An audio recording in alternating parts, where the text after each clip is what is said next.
সাঈদ ইবনে হারিস রাদিয়াল্লাহু আনহু নিজের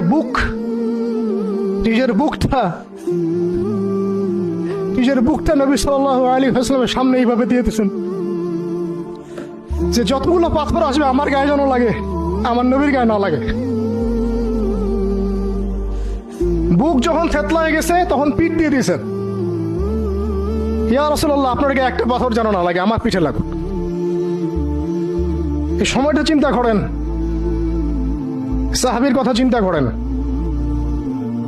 তাদের ত্যাগ তিতিক্ষার কথা চিন্তা করেন, ওই সময়ের সবরের কথা চিন্তা করেন। আর তায়েফবাসী নবী সাল্লাল্লাহু আলাইহি ওয়াসাল্লামের আপনজন ছিল।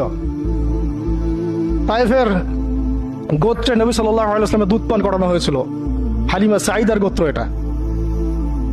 দূরের মানুষ আপনাকে যখন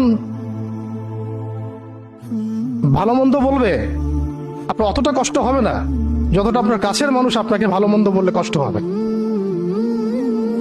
যখন আপনার প্রিয় মানুষেরা আপনাকে পাথর ছুড়বে, এই পাথরের আঘাত সহ্য করা এত সহজ না। কাফেররা, ফাসেকরা, জালেমরা, মুশরিক মুনাফিকরা পাথর ছুড়বে, সেই পাথর আপনি সৌভাগ্যের সাথে বরণ করতে পারেন, সে রক্তক্ষরণে আপনার কষ্ট হবে না।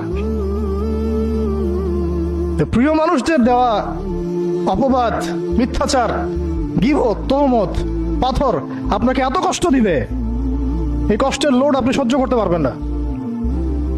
আর যদি আল্লাহ আপনাকে সহ্য করার ক্ষমতা দিয়ে দেন, ইনশাআল্লাহ আপনি এমন ব্যক্তি হবেন যে ব্যক্তির হাতে আল্লাহ রাব্বুল আলামিন ইসলামের ঝান্ডা উঠাই দেবেন ইনশাআল্লাহ।